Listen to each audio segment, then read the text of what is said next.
Salut à tous, c'est Noonan et aujourd'hui on va parler d'un film de braqueur. Et oui, je continue sur ma lancée après mon avant-dernière émission qui parlait du Solitaire, le film de Michael Mann qui relatait déjà les aventures d'un braqueur avec James Caan. Aujourd'hui je vais vous parler d'un film de 2018, plus mineur mais qui vaut aussi le coup d'être vu. Ce film c'est The Old Man and the Gun, réalisé par David Lowery, et la particularité de ce film c'est déjà premièrement qu'elle relate les aventures d'un personnage qui a réellement existé et ensuite qu'il est interprété par un acteur un peu vintage. Cet acteur c'est Robert Redford, et oui, le grand Robert Redford, et d'ailleurs ce film lui rend hommage. Ici Robert Redford nous livre une prestation magnifique qui nous rappelle ces films d'époque dont il était le héros et que vous avez peut-être connu étant plus jeune, mais peu importe l'âge, si vous êtes cinéphile de toute façon, vous avez sûrement vu ces chefs-d'œuvre que sont Jeremiah Johnson, Butch Cassidy le Kid ou encore Les 3 jours du Condor. The Old Man and the Gun est un film Amazon Prime, il n'a pas bénéficié d'une grande publicité. D'ailleurs, sur Allociné, il n'y a pas de critique presse, je crois.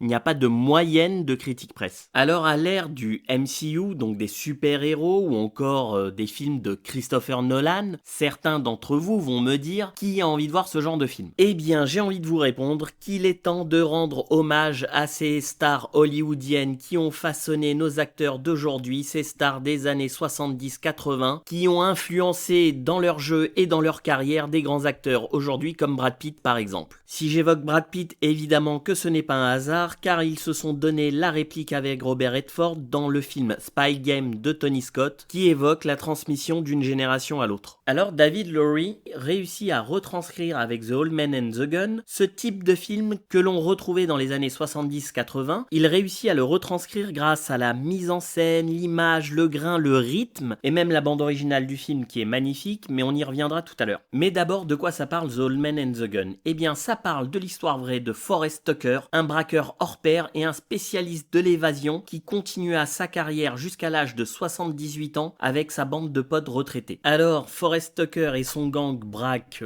des banques à travers tous les États-Unis et s'opposent à eux et surtout à Forrest Tucker, un flic père de famille un peu désabusé par son métier, interprété par un Casey Affleck tout en retenue. Alors vous allez me dire, oulala, c'est pas très original, et pourtant, Casey Affleck réussit à retranscrire une émotion sans en faire trop. Casey Affleck possède ce magnétisme qu'avaient certains acteurs justement comme Robert Redford avant, et qui leur permet de ne pas cabotiner pour faire passer ce qu'ils ressentent. Un regard parfois suffit tellement leur charisme remplit l'écran. Alors, ce qui est extraordinaire, c'est que dans l'interprétation de Robert Redford, on retrouve ce charme qu'il avait avant, ses expressions. Pourtant, on l'a vu récemment dans d'autres productions comme All Is Lost, où il interprète un personnage seul pendant tout le film, un tour de force à la manière un petit peu de Seul au monde. On l'a vu aussi dans Captain America, le soldat d'hiver, en méchant, un rôle à contre-emploi, où il était parfait, comme quoi il a su aussi évoluer avec le cinéma hollywoodien d'aujourd'hui, mais ici c'est différent. Là il retrouve l'émotion qu'il avait avant et c'est sûrement dû au sujet du film. Ce braqueur qui excelle dans son métier voit bien, vu son âge avancé, qu'il est à la fin de sa carrière. Mais en même temps c'est ce qui lui permet de rester vivant, de tenir debout, tout comme Robert Redford qui n'a jamais cessé de travailler. C'est vrai que pour Robert Redford aussi, son métier c'est sa vie, sa passion. Il a quand même 84 ans aujourd'hui à l'heure où j'enregistre l'émission, il a toujours été sur le devant de la scène, il a également créé le festival de Sundance, comme vous le savez peut-être déjà. Aujourd'hui, il traverse une épreuve très dure, il vient de perdre son fils James Redford qui était un réalisateur engagé. Et déjà, Robert Redford disait à propos de The Old Man and the Gun que ça serait sa dernière fiction, son dernier film. Alors peut-être est-il temps aussi pour Robert Redford de se poser, de mettre la voiture à l'arrêt, même si on l'a vu en 2019 faire une apparition dans le dernier Avengers Endgame. Alors on reprend le cours du film et très vite, Forrest Tucker rencontre une femme,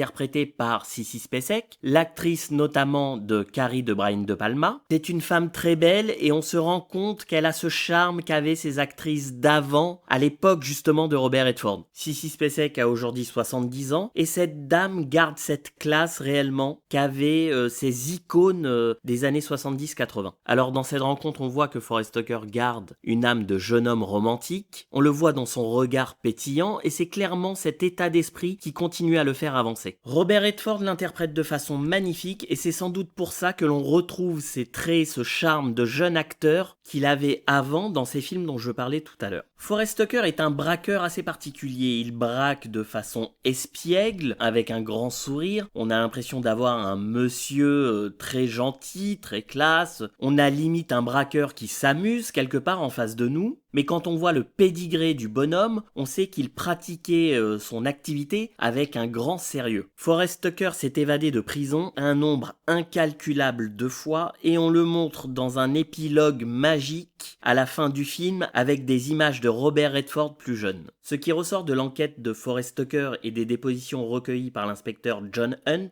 c'est qu'on avait vraiment affaire à un braqueur tout à fait aimable et charmant. Ma scène préférée se déroule dans un diner, ces bars-restaurants dont seuls les Américains ont le secret, et elle confronte Robert Redford et Casey Affleck. Ils se retrouvent dans ce lieu totalement par hasard. Forest Tucker reconnaît l'inspecteur Hunt qu'il a vu à la télé. Lors des déclarations sur les braqueurs retraités, il sait que c'est lui qui lui court après. John Hunt va aux toilettes, Forest l'y retrouve et s'installe un petit jeu à ce moment donné où Forest Tucker provoque John. John finit par comprendre à qui il a affaire, mais il ne semble plus si motivé pour l'arrêter. Mais Forest, lui, veut continuer à jouer aux gendarmes et aux voleurs. C'est pour ça qu'il le provoque. Il veut continuer à être poursuivi. C'est de cette façon qu'il se sent vivant et qu'il se sent exister. Mais voilà, les braquages deviennent de plus en plus risqués pour ces braqueurs d'un certain âge, notamment pour l'un de ses comparses, interprété par Danny Glover, qui finit par être gravement blessé. Alors Forest Tucker se demande s'il n'est pas temps de raccrocher les gants, de se poser finalement avec Joel, interprété donc par Sissy Spacek, mais ce n'est pas inscrit en lui. Ce que je veux dire, c'est que Forest Tucker se sent vivant tant qu'il est en mouvement. C'est en faisant ce qu'il fait qu'il se sent toujours jeune et exister. Alors comment tout cela va finir? Quel est le dénouement de cette histoire? Eh bien, tout ce que je peux vous dire, c'est que la fin se déroule en 2 temps. Elle est à l'image de son personnage principal, Forest Tucker.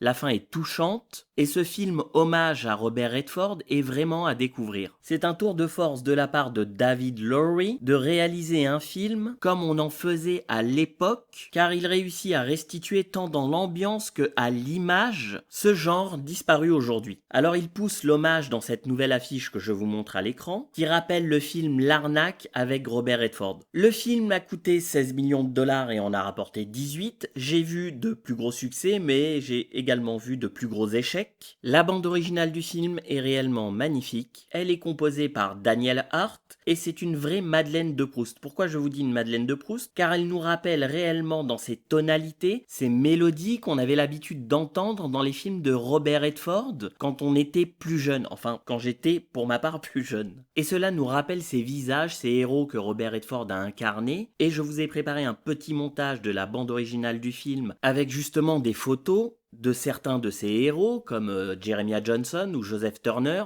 le héros des 3 jours du Condor. Et ça sera ma façon à moi de vous dire au revoir aujourd'hui. Vous pouvez voir le film sur Amazon Prime ou sur le Netflix US, je sais qu'il y est depuis pas si longtemps dessus. Il existe également en support physique, DVD et Blu-ray. Et pour les autres, je sais que vous saurez vous débrouiller pour le voir autrement. Bon, vous avez vu que j'ai commencé l'émission en trombe, c'est un peu redescendu. Je vais quand même prendre encore quelques secondes pour vous demander de vous abonner. Et oui, si vous voulez que l'émission continue à évoluer, eh bien, continuez à l'encourager. Abonnez-vous, partagez-la, likez et laissez des commentaires, ça mettra l'émission en avant. En attendant la prochaine, je vous souhaite un très bon film et je vous dis à bientôt.